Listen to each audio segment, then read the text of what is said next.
우리 다 같이 한 마음으로 요한복음 9장 5절 말씀 같이 합독해 보도록 하겠습니다. 내가 세상에 있는 동안에는 세상의 빛이로다. 아멘. 사랑하는 여러분, 우리 예수님은 빛이십니다. 오직 예수님만이 유일한 빛이십니다. 그래서 예수님이 가시는 곳에는 어둠이 물러가고, 예수님 가시는 곳에는 모두 흑암의 색이 다 물러가게 되며 빛된 역사만 일어나게 됩니다. 그리고 예수님과 함께한 그 예수님을 모신 여러분들이 갖는 삶에는 빛된 역사가 일어납니다. 여러분이 가정에 있으면 가정이 잘 될 수밖에 없습니다. 여러분 직장에 가면 직장이 잘 될 수밖에 없고, 여러분 사업을 하게 되면 여러분 사업이 환하게 잘 되실 수밖에 없습니다. 우리 주님께서는 빛 대신 예수님, 내가 빛이란다, 나는 세상의 빛이란다, 주님 말씀하고 있습니다. 그래서 예수님과 함께 가는 인생, 빛된 인생이 되는 것입니다. 우리 예수께서는 그 빛 대신 예수님은 오늘 어둠 가운데, 흑암 가운데 헤매고 있는 한 영혼을 불쌍히 여기시면서 그 영혼을 구원하여 주십니다. 오늘 본문의 말씀에 보면은 나면서부터 앉은 맹인, 나면서부터 맹인된 사람이 있었습니다. 9장 1절 말씀에 보면은 예수께서 길을 가실 때 날 때부터 맹인된 사람을 보신지라 라고 되어 있어요. 예수님께서는 날 때부터, 태어날 때부터 앞이 보이지 않는 맹인된 사람을 보십니다. 그리고 그를 치료하여 주십니다. 그 맹인이 예수님께 나 치료해 주세요, 예수님 나 빛을 보기 원합니다, 예수님 내 눈을 떠주세요 라고 말한 것이 아니라 예수님 먼저 찾아오셨습니다. 그는 빛이 무엇인지를 몰라요. 그는 눈이 떠진 게 무엇인지를 모르는 날 때부터 맹인입니다. 그때 그 맹인을 예수께서 보시고 찾아오셔서 그를 구원하여 주십니다. 동일하게 우리도 마찬가지죠. 우리가 예수님께 예수님 나 구원해 주세요, 예수님 나 이 질문 해결해 주세요 라고 내가 먼저 예수님께 다가간 것이 아니라 예수님 먼저 나를 찾아오셨지요. 그리고 예수님께서 나에게 말씀하시면서 내가 너를 구원하여 줄 것이란다, 내가 너의 모든 죄를 다 사하여 줄게, 내가 너를 위해서 십자가에서 죽을 것이란다, 내가 널 너무너무 사랑한단다, 내가 생명 내놓고 내가 너를 구원하여 줄 것이란다. 예수의 많은 사랑의 메시지를 주었죠. 그런데 참 은혜는 오늘 이 맹인이 예수님의 그 치료를 그대로 받아들인 것처럼 우리에게도 그 은혜가 임하여서 우리 예수님께서 나를 구원하시겠다 하실 때 예수님이 나를 위해서 십자가를 죽으셨다는 그 말씀이, 내가 죄인이란 말씀이, 예수님의 보혈의 피로 내 죄가 다 씻겨졌다는 그 말씀 하나하나가 다 믿어지는 겁니다. 이건 너무 큰 복이죠. 이건 너무 큰 은혜죠. 사랑하는 여러분, 예수님의 십자가의 사랑이 믿어지고 예수님이 나의 구원자이며 그분이 내 아버지시고 나를 천국 백성 삼아주신 게 믿어진 것은 최고의 복 중에 복입니다. 오늘 맹인에게 예수님 다가가셔가지고 맹인을 그 눈을 띄워주십니다. 시편 말씀에 보면 우리 주님의 인자는 무궁함을 기억하시기 바랍니다. 36편 말씀에 성경은 이렇게 되어 있습니다. 같이 읽겠습니다. 시작. 하나님이여 주의 인자심이 어찌 그리 보배로우신지요, 사람들이 주의 날개 그늘 아래 피하나이다. 아멘. 주님의 인자심이 어찌 그리 보배로우신지요. 8절 말씀 우리 같이 선포합니다. 그들이 주의 집에 있는 살찐 것으로 풍족하게 할 것이야, 주께서 주의 복락의 강물을 마시게 하시리다. 아멘. 여러분, 주님 안에는 풍성함만 있습니다. 주님 안에 치료가 있습니다. 주님 안에 회복이 있습니다. 주님 안에 있는 모든 강물을 마시면 여러분 복을 받게 되어 있습니다. 예수께로 가까이 오십시오. 여러분, 어두웠던 마음입니까? 여러분, 마음이 공허하십니까? 마음이 자꾸 어두워집니까? 마음이 춥습니까? 여러분, 찬바람이 쌩쌩 불듯이 마음이 너무 공허하고 차갑습니까? 빛 대신 예수께 나오십시오.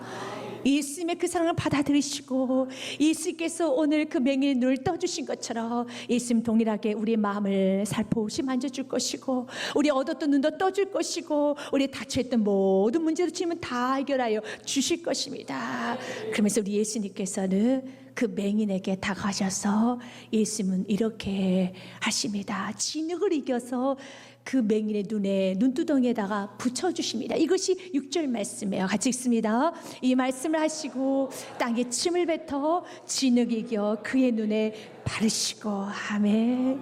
우리 예수님은 그의 눈을 어루만져 주세요. 예수님은 그의 아팠던 그 어두웠던 삶을 다 만져주시는 겁니다. 오늘 예수님의 행위에 대해서 우리가 한번 들여다봄으로써 예수님은 우리를 얼마나 사랑하시는지, 또 예수께서 싫어하시는 게 무엇인지를 좀 알기 원합니다. 본문 말씀 보면 예수님께서 침을 뱉어서 진흙을 이기셨다고 되어 있습니다. 진흙 자체는 아무 효력이 없죠. 여러분, 침 자체는 아무 효력이 없죠. 있죠. 그러나 예수님 손에 쥐어진 진흙이라면, 예수님의 침이라면 효력이 있음을 믿으시길 바라겠습니다. 왜 예수님께서는 진흙을 쓰셨을까요? 진흙은 우리가 그냥 발로 밟고 다니는 겁니다. 가치가 없는 겁니다. 마구마구 밟아야 되는 겁니다. 그러나 마구마구 밟은 그 진흙이라 할지라도 예수님 손에 붙들리면요, 죽었던 시신경세포가 다 살아남 믿으시길 바라겠습니다. 예수님 손에 만지기만 하면, 그분의 침이면 죽은 세포도 다 살아나고 죽은 자도 살아나는 것입니다. 예수님 안에 있으면 진흙도 여러분 누군가를 살리는 약재료가 되는 것입니다. 그래서 우리 예수님께서는요, 침을 뱉어서 이기신다는 말씀이 있어요. 본문 말씀 요한복음 9장 말씀 외에도 마가복음 말씀에도 예수님께서 치료하셨던 그 내용이 기록이 되어 있습니다. 마가복음 7장 32절 말씀 보면 사람들 귀먹고 말을 더듬는 자를 데리고 예수께 나와 안수하여 주시기를 간구하거늘 예수님 내 귀를 열어주세요. 주님 내가 말을 더듬습니다. 내 혀를 풀어주세요 라고 간구합니다. 그때 예수님께서는 33절 말씀에 예수께서 그 사람을 따로 데리고 무리를 떠나서 손가락을 그의 양귀에 넣고 침을 뱉어 그 혀에 손을 대시며 라고 합니다. 본문 말씀과 동일하게 예수님은 여러분 우리 아픈 부위를 만져주세요. 그 억눌린 그 귀를 양귀에 손을 대셔가지고 만져주십니다. 얼마나 답답했니, 얼마나 힘들었니. 사랑하는 여러분, 여러분이 가난 때문에 힘들었고 사람의 관계 때문에 자녀 문제로 인해서 인생 살았던 모든 순간순간 힘들었던 그 문제 지금 오늘 어루만져 주십니다. 그래서 주님께 여러분의 문제를 내보이시길 바라겠습니다. 주님은 여러분의 연약함을, 여러분의 아픔을, 여러분의 통증을, 여러분의 고통을 우리 지금 모르지 않아요. 동정하지 못하실 뿐이 아니라 주님은 너무 잘하고 계십니다. 그래서 이브리서 4장 15절 말씀에 보면 예수님은 우리에게 이렇게 말합니다. 나는 대지장인데 우리의 연약함을 동정하지 못하실 이가 아니요 모든 일에 우리와 똑같은 시험을 받으신 이로되 죄는 없으신 분이십니다. 믿으십니까? 우리의 연약함을 동정하지 못하실 분이 아니라 우리 연약함을 너무 잘 압니다. 동정해 주십니다. 알아주십니다. 많이 아팠지, 인생이 참 힘들었지, 외로웠지, 참 많이 아팠지, 주님은 다 아셔요. 그리고 동정하여 주십니다. 어루만져 주십니다. 그의 귀를 어루만져 주셨던 것처럼, 그의 눈을 어루만져 주셨던 것처럼 그의 모든 걸 다 어루만져 주십니다. 예수님은 어루만져 줬어요. 그러나 어루만 만져 주시는 것이 아니라 우리 예수님은 내 인생을 짓밟았던 그 문제, 내 인생의 앞길을 가로막았던 그 문제, 나의 길을 막아버렸던 그 문제를 우리 지금 아주 미워하세요. 마가복음 8장 22절 말씀은 벳세다 이름의 사람들 맹인 한 사람을 데리고 예수님께 나와 손대시기를 구하거늘 예수님 좀 치료해 주세요. 그 눈이 감겼습니다. 치료해 주세요. 그런데 23절 말씀에 예수님이 이렇게 치료하시네요. 같이 읽겠습니다. 예수님께서 맹인의 손을 붙잡으시고 마을 밖으로 데리고 나가사 눈에 침을 뱉으시며 크게 안수하시고 무엇이 보이느냐 물으시니 아멘. 우리 주님은 우리를 너무 사랑하세요. 그래서 우리의 손부터 먼저 잡으십니다. 먼저 우리들에게 여러분 결박부터 하는 것이 아니라 사랑부터 베풀어 주십니다. 손을 붙잡으세요. 얼마나 아팠니? 얼마나 힘들었니? 얼마나 캄캄한 데서 외로웠니? 무서웠니? 여러분 깜깜한 어둠 가운데 다니는 건 무서운 거거든요. 빛이 없이 다니는 건 너무 괴로운 겁니다. 얼마나 힘들고 얼마나 괴로웠니? 손을 붙잡아 주시는 거예요. 그러나 손을 붙잡고만 끝나지 않아요. 우리 지금 손을 붙잡고 끝나지 않습니다. 우리 주께서 그 눈에 침을 뱉으십니다. 사랑하는 여러분, 우리 사랑의 주님이 하신 행위치고는 너무 좀 지나치고 너무 좀 과격하죠. 이것을 통해서 우리 주님께서 우리에게 분명한 메시지를 듣기 원합니다. 성경에서는 침을 뱉는 것은 축복의 상징이 아닙니다. 침을 뱉을 땐 저주할 때 침을 뱉습니다. 자신의 책임을 다하지 못하면서 여러분 나아갈 때 구약에서 보면은 침을 뱉었던 사건이 있습니다. 저 사람은 자기 책임을 다하지 못했어, 저 사람은 나누지를 못했어 라고 할 때 침을 뱉어서 그 사람을 저주하는 것이 있습니다. 침을 뱉는 건 지금도 우리가 상대방의 침을 뱉는 것은 그것은 좋지 않은 의도를 가질 때 침을 뱉죠. 예수님께서는 그의 눈에 침을 뱉어버리십니다. 그러면서 이 아들의 인생을, 이 아들의 앞날을 방해했던 그 어둠의 세력을 예수님 침을 뱉으시면서 저주하십니다. 이것은 결국은 여러분들이 아파하고 있는 그 문제는 예수님도 동일하게 아파하고 계세요. 여러분들이 고민하고 여러분들이 정말 안타까워하면서 주님 이 문제 해결해 주세요. 나는 이 죄가 너무 미워요. 나는 주님 이 문제 때문에 너무 아파요 라고 여러분들이 정말 아파하며 미워하고 있는 그 문제는 예수님도 동일하게 미워하고 계신 믿으시길 바라겠습니다. 그래서 예수님은 침을 뱉어버리시는 겁니다. 내 아들의 인생을 맡고 있는 모든 어둠의 세력아 이제 나사렛 예수의 명령을 물러갈지어다. 우리 예수님은 단호하게 무찌르십니다. 단호하게 대적하십니다. 침을 뱉을 정도로 여지를 남겨주지 않아요. 죄에 대해서는요 우리 주님께서는 여러분 여지를 남겨지 않고 죄를 저주하십니다. 내 아들의 인생을 방해하는 모든 것을 우리 주님은 아주 저주하십니다. 미워하십니다. 싫어하십니다. 사랑하는 여러분, 이 마음을 우리 모두 갖기 원합니다. 이제는 우리 또한도 주디 그 영혼을 사랑해야 되죠. 그러나 그 영혼의 인생 올가매고 있는 모든 어둠의 세력들, 모든 죄된 세력들은 단호하게 예수 이름으로 결박하는 거예요. 예수 이름을 끊어내야 되는 겁니다. 예수 이름을 물리쳐야 된다는 것입니다. 예수님은 침을 뱉으시면서 여러분 그 눈을 감게 하는 그 어둠의 세력을 저주하십니다. 우리 지금도 우리에게 야고보서 말씀을 통해서 우리에게 말씀하셨죠. 악한 사탄 마귀를 조용하게 나가라 하는 것이 아니라 대적하라라고 되어 있습니다. 같이 읽겠습니다. 그런즉 너희는 하나님께 복종할지어다. 마귀를 대적하라. 그리하면 너희를 피하리라. 아멘. 마귀는 대적해야 되는 겁니다. 그리하면 피하리라. 사랑하는 여러분, 마귀를 대적하십시오. 예수님은 여러분 그 아들 인생을 올가매고 있는 모든 어둠의 세력을 예수님 대적하십니다. 침을 뱉으시면서 예수께서 내 아들 인생을 방해하는 모든 어둠의 세력을 다 결박시키십니다. 그렇다 해서 우리도 여러분 침을 뱉으면 되겠습니까? 아니죠. 예수님의 침이야 효력이 있지. 우리가 침을 뱉으면 여러분 감옥 갈 수도 있어요. 여러분 벌금 물을 수도 있습니다. 싸움 나는 겁니다. 침을 뱉으면 안 돼요.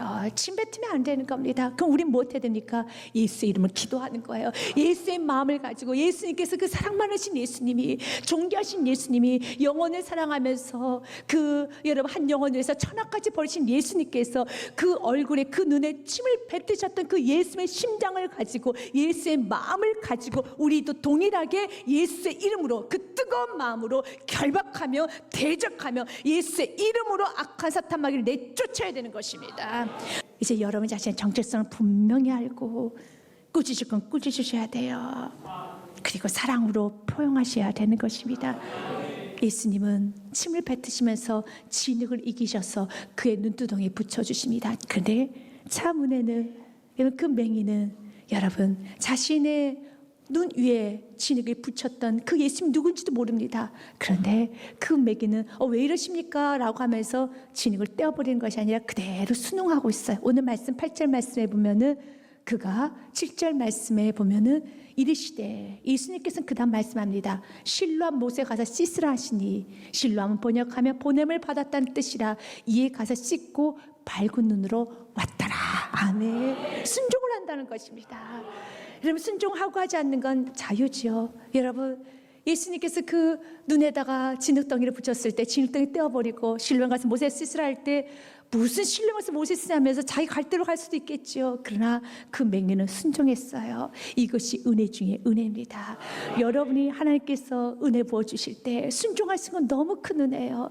여러분 지금 순종하려고 많이 은혜로 노력하고 순종하기를 원하고 또 순종하기를 결단하며 또 결단하며 나아가는 그 심령, 하늘에서 준 복된 심령입니다. 하늘의 복을 받은 것입니다. 내가 순종하고 싶습니다. 더 철저하게 온전하게 순종하고 싶습니다. 완전히 순종하고 싶습니다. 주의 뜻 가운데 묵하고 싶습니다 라고 여러분들이 원하고 바라고 기도할 때 여러분 그 심령은 최고로 복된 심령이에요. 어느 이 맹인은 지금 상황이 어떻게 되어가는지는 몰라요. 하지만 그는 순종합니다. 예수님께서 실로암 못갓으로 가라는 겁니다. 실로암의 뜻이 무엇입니까? 보냄을 받았다는 것입니다. 예수님이 보내신 곳이에요. 예수님은 우리를 보내십니다. 보내신 곳에 갈 때 그곳에 기적이 일어납니다. 어떤 문제는 주님께서 이곳에서 즉시 문제를 해결해 주실 때도 있지만 오늘 맹인처럼 문제를 그대로 가지고 보내실 때도 있어요. 그러나 그 문제에 뭐가 붙었습니까? 진흙이 붙어 있죠. 이미 그 문제는 주님께서 해결하시고 믿고 나아가는 겁니다. 믿고 주님 보내신 가정으로 들어가는 거예요. 아직 가정 안에 문제 해결 안 됐습니다. 사업적인 문제 해결 안 됐습니다. 직장의 문제 해결 안 됐습니다. 인생의 문제 해결 안 됐습니다. 그러나 예수님께서 진흙을 바르셨다면, 예수님께서 볼의 피를 흘리셨다면, 예수님께서 그 나의 기도의 제목을, 내 음성을 주께서 들으셨다면, 내가 주께 기도했다면 그 문제를 가지고 이미 예수의 이름을 기도했기 때문에 내 눈에 그 문제에, 내 눈에 진흙이 붙어있는 걸 믿고 신랑 못 가서 가는 겁니다. 내 삶의 현장으로 가는 겁니다. 지금 가라는 곳에 가는 것입니다. 그러면 갈 때 그곳에 기적이 일어나는 거예요. 그곳에 역사가 일어나는 것입니다. 성경에서 보면 믿음이 무엇인가에 대해서 성경 참 잘 기록이 되어 있지요. 우리가 믿음의 사람 하면 아브라함을 말하지 않습니까? 창세기 12장 1절 말씀에 보면 하나님은 아브라함에게 이렇게 명령하십니다. 여호와께서 아브라함에게 이르시되 너는 너의 고향과 친척과 아비 집을 떠나 내가 내게 보여줄 땅으로 가라라고 말합니다. 가라. 어디로 가야 되는데요? 주님은 그건 말씀하지 않았습니다. 그냥 가라는 것입니다. 우리 주님께서는 그 맹인에게 눈은 아직 띄워주지 않았어요. 어떤 변화는 없습니다. 오히려 눈 위에 진흙덩이에 붙어 있으면 더 창피합니다. 더 복잡해진 문제는 더 드러나는 것 같습니다. 그러나 문제가 더 드러나고 더 드러난다 할지라도 여러분이 예수께 기도하였다라면 여러분은 그 현장 가운데 피하지도 마십시오. 도망가지도 마십시오. 뒤로 물러서지도 마십시오. 아브라함처럼 가시길 바라겠습니다. 그래서 히브리서 말씀에 보면은요, 아브라함 믿음에 대해서 이렇게 말을 합니다. 11장 8절 말씀에 보면 믿음으로 아브라함 나아갔다는 겁니다. 믿음이 무엇입니까? 믿음으로 아브라함은 부르심을 받았을 때 순종하여 장래 유업으로 받을 땅에 나아갈새 갈 바를 알지 못하고 나아갔으며 알지는 못했어요. 내가 어디로 가야 될지 알지 못했어요. 그러나 나아갔습니다. 그것이 순종이고 그것이 믿음이라는 겁니다. 믿음의 삶은 순종해야 되는 겁니다. 순종은 내가 어디로 가야 될지 모르지만 주님께 신랑 못 가서 가라면은, 진흙을 붙이고 가라면은 그 문제는 주님께서 해결해주고 믿고 나아가면 되는 것입니다. 뒤로 물러서면 안 되는 것입니다. 문제 다 해결하고 난 다음에 난 가겠습니다. 아닙니다. 기도하셨습니까? 주님이 가라는 곳에 가십시오. 기도하셨습니까? 그럼 그 문제 가운데 들어가십시오. 기도하셨다라면 포기하지 마시고 뒤로 물러서지 마시고 주님 오늘도 허락하신 삶의 현장에 들어가십시오. 그곳에서 밝아진 역사 일어나는 것입니다. 그래서 히브리서 말씀해 보면은 믿음은, 여러분, 의인은 믿음으로 말미암아 살리라. 뒤로 물러서지 않는다는 말씀이 있죠. 나의 의인은 믿음으로 말미암아 살리라. 또한 뒤로 물러가면 내 마음이 그렇게 기뻐하지 아니하리라 하셨느니라. 뒤로 물러서면 안 됩니다. 주에게 치료해주고 믿고, 주님 해결해주고 믿고, 주님 보내신 그곳에 여러분을 주님 어디로 보내셨습니까? 예배자리에 보내셨더라면 어떤 상황에도 예배자리를 지키십시오. 환경과 내 생각과 내 감정과 상관없이 예배자리를 지키시고, 여러분들 가정을 여러분들에게 보내셨다면 가정을 지키십시오. 사업장을 주었다면 사업장을 지키십시오. 직장에서 주님께서 그곳에 충성하기 원한다면 충성하십시오.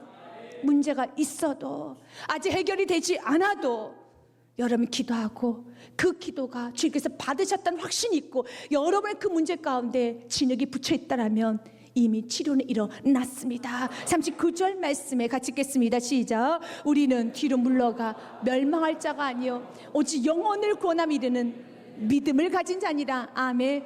뒤로 물러가는 거 아닙니다. 끝까지 가는 것입니다. 여러분 주님께서 보내신 곳에 갈 때 그 현장에서 어느 성경 이렇게 되었죠.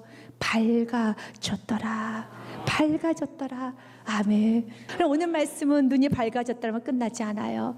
여러분 육신의 눈이 떠지는 것도 축복이지만 영의 눈이 떠집니다. 그가 구원자 예수를 만나게 됩니다. 눈이 떠지고 나서 보니까 여러분 좋은 것만 보이잖아요. 여러분 어떻습니까? 세상에 꼭 좋은 일만 있습니까? 세상이 다 완전하고 여러분 진리가 있고 정의롭습니까? 그렇지 않죠. 어두운 부분이 보여요. 눈을 떠서 봤더니 세상이 너무 어두워요. 부모가 자신을 버립니다. 유대 사회가 정의가 없습니다. 거짓말, 시기, 질투가 난무한 걸 보게 됩니다. 예수님께서 여러분 맹인의 눈을 떴다는 그 소문이 퍼져지기 시작하자 유대 사회는 발칵 뒤집어졌습니다. 왜냐하면 구약에서 이 땅에 오실 메시아 구원자에 대한 그 증거는 맹인의 눈을 떠야지만 그런 증거들이 있었습니다. 이사야서 35장 말씀에 보면 이 땅에 오신 메시아에 대한 메시아가 오셨을 때 나타나게 될 징조, 그분이 하실 일에 대해서 이렇게 말합니다. 그때 맹인의 눈이 밝을 것이며 못 듣는 사람의 귀가 열릴 것이며 그때 저는 자는 사슴같이 뛸 것이며 말 못하는 자의 혀는 노래하리니 이는 광야에서 물이 솟겠고 사막에서 시내가 흐를 것입니다. 예수님은 나면서 맹인의 이제 눈을 떠버리셨습니다. 그래서 바리새인들이 예수님 행하신 일을 부인할 수는 없고, 왜냐하면 증거가 눈 떠진 맹인이잖아요. 증거가 있는데 여러분 부인할 수도 없어서 지금 아주 난감한 상태입니다. 그래서 그 부모에게 그 아들은 원래 맹인이 아니었어 라는 그런 소리를 좀 듣고 싶었나 봐요. 그래서 그 부모를 좀 부릅니다. 그때 그 부모가 이렇게 말합니다. 나는 모르겠습니다. 아들에게 그 모든 걸 넘겨버려요. 오늘 본 말씀 요한복음 9장 말씀에 보면 21절에 그러나 지금 어떻게 해서 보는지 또는 누가 그 눈을 뜨게 하는지 우리는 알지 못하나이다. 부모가 하는 말입니다. 그에게 물어보소서, 내 아들에게 물어보소서. 그가 장성하였으니 자기 일을 말하리다. 왜 그 부모가 그렇게 말하였느냐면 22절 말씀에 보면 이유에 대해 설명하고 있습니다. 그 부모가 이렇게 말한 것은 이미 유대인들이 누구든지 예수님을 그리스도라고, 예수님을 구원자 메시아라고 신하는 자는 출교하기로 결의하였으므로 그들을 무서워함이라. 출교, 사회에서 쫓겨날 것이 무서워서, 먹고 입고 마시는 거 사는 것이 어려움 당하는 게 무서워서 여러분 자신의 아들의 눈을 떠준 그 여러분 은인, 그 예수를 부인해 버립니다. 그 아들은 부모에게도 버림받습니다. 그러나 여러분 그 고침받은 맹인은 바리새인 앞에서 내 눈을, 저 예수라는 분이 저 사람의 눈을 띄워줬습니다. 저 사람의 눈을 띄워줬습니다. 어떤 상황에서 그 맹인은 거짓말하지 않아요. 은혜 받은 것도 이야기합니다. 사실을 말합니다. 그래서 그 결과가 무엇인 줄 아십니까? 그랬더니 하나님께서 그걸 높여주셨다가 아니었어요. 오늘 말씀은 그 쫓겨났습니다. 말씀 그대로, 그 사회 그대로 쫓겨나 버렸어요. 예수를 향해서 저분이 나를 고쳐주셨다고요. 저분이 내 눈을 떠줬습니다. 저분이 내 눈을 떠주셨고 저분 그리스도 맞습니다. 당신 말한 그 메시아 저분입니다. 난 나면서부터 맹인이었습니다. 단 한 번도 나는 빛을 본 적이 없습니다. 그러나 저분이 내 눈을 띄워주셨습니다 라고 고백했을 때 성경 말씀에 보면 그는 쫓겨났어요. 또 고난을 받았습니다. 또 어려움을 당합니다. 사랑하는 여러분, 오늘 우리가 마지막 메시지를 들어야 되는 거, 사랑하는 여러분 기억하십시오. 여러분 내가 예수님을 예수로 고백하고 주님 말씀대로 살다가 어려움을 당했다면 그 어려움은 여러분의 축복이 됩니다. 더 깊고 넓게 예수를 만나게 되는 것이고, 참으로 여러분 삶에 빛된 예수를 붙들면 여러분 삶은 빛이 일어납니다. 빛이 일어나는 것입니다. 왜냐하면 오늘 말씀해 보면 예수님이 찾아오셔요. 고난 가운데 있는 쫓겨나간 그 맹인을, 눈뜬 맹인, 고침받은 맹인을 지금 찾아오셔요. 예수께서 그들이 그 사람을 쫓아냈다는 말을 들으셨더니 그를 만나서 이르시되 내가 인자를, 나를 하나님의 아들로 믿느냐. 예수님 다시 찾아오십니다. 다시 찾아오십니다. 36절과 37절 말씀에 대답해 이르되 주여 그가 누구시옵니까? 내가 믿고자 합니다. 누가 메시아이십니까? 누가 하나님의 아들이십니까? 그때 예수님 분명하게 말씀하시죠. 37절 말씀 같이 읽습니다. 예수께서 이르시되 내가 그를 보았거니와 지금 너와 말한 자가 그이니라. 아멘. 지금 그 눈뜬 맹인이 여러분 천국을 소유한, 천국을 줄 수 있는 구원자 메시아 예수님을 만나게 되는 것입니다. 우리가 이 땅에서 눈을 뜨고 사는 거, 이 땅에서 80년 동안 눈을 뜨고 좀 사는 거 괜찮은 삶이지, 그러나 영생의 눈이 떠지지 않으면 지옥감을 우리는 분명히 알고 있습니다. 그는 영생의 눈이 떠져서 이 땅에서도 밝은 빛 가운데 살지만 저 천국에 들어가는 그 축복의 빛을 받은 것입니다. 그때 38절 말씀에 그가 엎드려 경배합니다. 같이 읽겠습니다. 이르되 주여 내가 믿나이다 하고 절하는 자, 이제 저는 월십입니다. 예배합니다. 오늘 그 맹인은 출교는 당했지만 쫓겨났지만 이제 빛 대신 예수님을 만났습니다. 그리고 그 예수님과 함께 가는 것입니다. 그러면 그의 부모는 어떨까요? 그의 부모는 먹고 입고 마시는 것에는 지금 당장의 문제는 없지요. 그러나 그는 평생 눌려 살 수밖에 없습니다. 죄책감에 허덕일 수밖에 없습니다. 어떤 길을 가야 되겠습니까? 빛된 길을 가야지요. 빛을 붙들어야지요. 이사야 60장 말씀은 우리 모두에게 큰 위로가 됩니다. 60장 1절부터 3절 말씀 보면 주님 우리에게 이렇게 선포합니다. 일어나라, 빛을 발하라. 아멘. 이미 우리 주께서 약속합니다. 빛 대신 있을 만났다라면 이제 일어나라. 이제 빛 대신 있을 붙들 그 빛을 발하라. 이는 내 빛이 이르렀고 여호와의 영광이 내 위에 임하였습니다.